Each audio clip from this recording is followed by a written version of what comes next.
పిల్లలు అంటున్నారని వచ్చేసామండి. ఇక రాజమండ్రి పై నుంచి రైలు కింద నుంచి లండన్ నుంచి లడికిన రాత్రి వచ్చేసానండి. నేను వస్తా జరగాలి మీ కోరికని గుమ్మడికాయ అంత బంగారాన్ని తీసుకొస్తుంటే కుక్క ముట్టుకోకుండా కుక్క తోక ముట్టుకుంది విజయవాడ బస్ స్టాండ్. కుక్క తోక ముట్టుకున్న బంగారం మళ్ళీ మీరు ముట్టుకుంటారా లేదని 7 పాలేళ్ళ పెట్టించేసి ఏట్లో పడేపించానండి.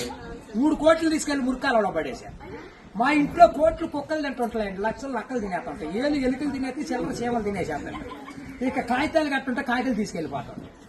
మాకు పొయ్యిలో ఎండి ఇంట్లో బంగారం ఉందండి, కాకపోతే ఇంట్లో వాళ్ళు ఎసట్లో బియ్యం లేక ఎండిపోతున్నారు. గురుగారు మీకు ఏమన్నా డబ్బుకి కానీ ధాన్యానికి కానీ ఏమన్నా లోటుగా ఉంటే మాకు కౌరు చేయండి, మేము పంపించేస్తాం. మా అడ్రస్ మండలం మధ్య యాగారం, దాని పక్కనే ఉండదండి, మల్లెడికి పక్కన పిల్లడికి మా ఊరు. దానికి మా అడ్రస్ కి సాయంకాలం ఉత్తరం రాసేసి పోస్ట్ లో అయిపోకుండా పొయ్యిలో వేసేయండి. మీరు పరిగెత్తుకుంటూ వచ్చేసి పంటకాల ఒక 10 నుంచి అండి, నేను 3 మురికాలలోకి అందించేస్తా డబ్బు. పగిలిపోయిన వాడి మీద వచ్చేస్తాను 10 కోట్లు మరి డబ్బు. అక్కడ బుట్టతో తీసి తట్ట మీద ఆరబెట్టాను. అప్పుడు నేను చదువులో కాడ బాగా పాస్ అయ్యామండి. నేను చదువు సంకల వరకు చదివానండి, గుడింతాలు గుండెల దాకా వచ్చేసి పాఠాలు పాదాల వరకు వచ్చేస్తే ఇంగ్లీష్ ఈదులు అమ్మడ పరిగెట్టేసింది. చదువు ఎక్కువైపోయి అబ్బాయి గారి సంతకం పెడతాం మర్చిపోయాను. సోనియా గాంధీ గారి దగ్గరికి వెళ్ళి ఉద్యోగం అడిగానండి. రాత్రి రాజీవ్ గాంధీ గారు రాసిచ్చారు ఈ ఊళ్ళో ఉద్యోగం. ఎక్కడైతే సంతకాలు చేసే పని ఉండదు. ఈ ఊళ్ళో ఉద్యోగం రాసాక ఒక పని దొరికిందండి. ఈ మధ్యన ముసలి వాళ్ళంతా ఉండకూడదని పొద్దున్న మా డిపార్ట్మెంట్కి ఆర్డర్ వచ్చింది. ముసలి వాళ్ళు ఉన్న కాడి నుంచి అత్తాకోడళ్ళు పోట్లాడుకుంటున్నారు.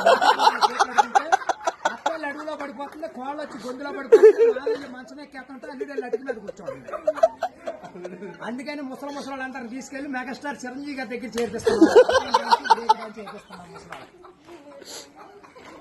గురువు గారు ఆయనకి దసరా పండుగ రోజున మా ఊళ్ళో ఏప్రాల్ పందాలు వేపిస్తున్నాను. నాపరాల మీద ఏప్రాల్ పోట్లాడుకుంటే నాపరాలు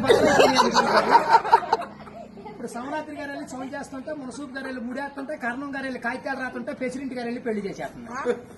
ఇప్పుడు ఆ పెళ్లి భోజనాలకు ఎక్కించుకురమ్మని మా ఇయ్యంకుల వారు ఊపిలేని విమానాన్ని పంపించారండి. విమానానికి ఊరు చివరికి వచ్చాక ఊపి ఎక్కిపోయి కృష్ణానదిలో పడిపోయింది. నేను వచ్చి మీ బాజార్లో పడిపోయింది.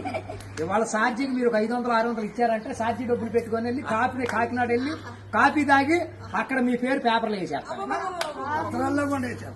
ఈసారి గారు ఇప్పుడు రాబోయే కాలానికి కాబోయే సీఎం గారు మీ పేరు పేపర్లో వేపించేస్తానండి. ఈనాడు పేపర్లో వేపించానంటే ఆంధ్ర జ్యోతులు అక్షరాలు లేకోకుండా వచ్చేస్తున్నాను. చదువుకున్నోడు చదువుకోవచ్చు, చదువు లేనివాడు చదువుతాయి. దొరగారు మన ఊరంతా ఖాళీగా ఉందని సాయంకాలం మన ఊరు కాలువలో కరువు మీటింగ్ పెట్టిస్తున్నాం. మీరంతా అక్కడ వచ్చేయండి. ఇప్పుడు కాలువలో కరువు మీటింగ్ పెట్టించి నూతులో టిక్కెట్లు ఇప్పించి ఏట్లో సినిమా చూపించి బుడమెట్లో చూపిస్తున్నా బుడకట్ట. అక్కడ నీటి మీద తామరాకులు వేసి తామరాకుల మీద కుర్చీలు వేసి కుర్చీల మీద కూర్చోబెట్టించి మనిషికి 50,000 లోన్ ఇప్పించారు. 50,000 లోన్ దొరగారు ఇప్పుడు మాకు 7 అంతస్తుల మేడ, 25 పాడిగేదలు, 10 మంది పాలేళ్లు, 7 దున్నపోతులు ఉంటాయండి మా ఇంట్లో. పొద్దున్నే లెగితే పాడిగేదలు పాలెన్ని పిండేసి పాలేళ్ళ పోసేస్తాం. దున్నపోతుల పాలు మా ఇంట్లో వాళ్ళకి ఎగజూరే కానీ ఎగజూరు ఉండదు. గురువు గారు మాకు వ్యవసాయం ఏమైనా తక్కువ ఉందనుకున్నారా? ఏట్లో 700 ఎకరాలు మాదేనండి. సముద్రంలో సగం ఆటా ఉంది. పల్లాలో 25 ఎకరాలు ఉంటే విజయవాడ కృష్ణానదిలో బ్యారేజ్ కట్టే పక్కన 55 ఎకరాలు లంకారనే ఉందండి. నేను ఆటలు ఏమేమి పండిస్తున్నాను అనుకున్నారు?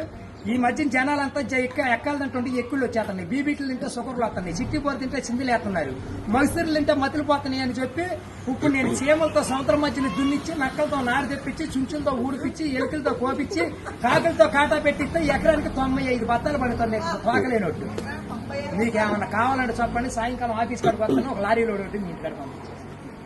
మరి పంపించండి. మళ్ళీ మా యాప్జీ వచ్చిన కొనుగోలు లేదు, లక్షలకు వచ్చిన కరువు లేదు. కోట్లు కుక్కలు వేసినా, లక్షలు నక్కలు వేసినా గానీ మేము కాపీ దగ్గర కాకినాడ వెళ్ళిపోవాలి, భోంచేతకి బొమ్మ వెళ్ళిపోవాలి, నిద్ర చేతకి నీలగిరి వెళ్ళిపోవాలి.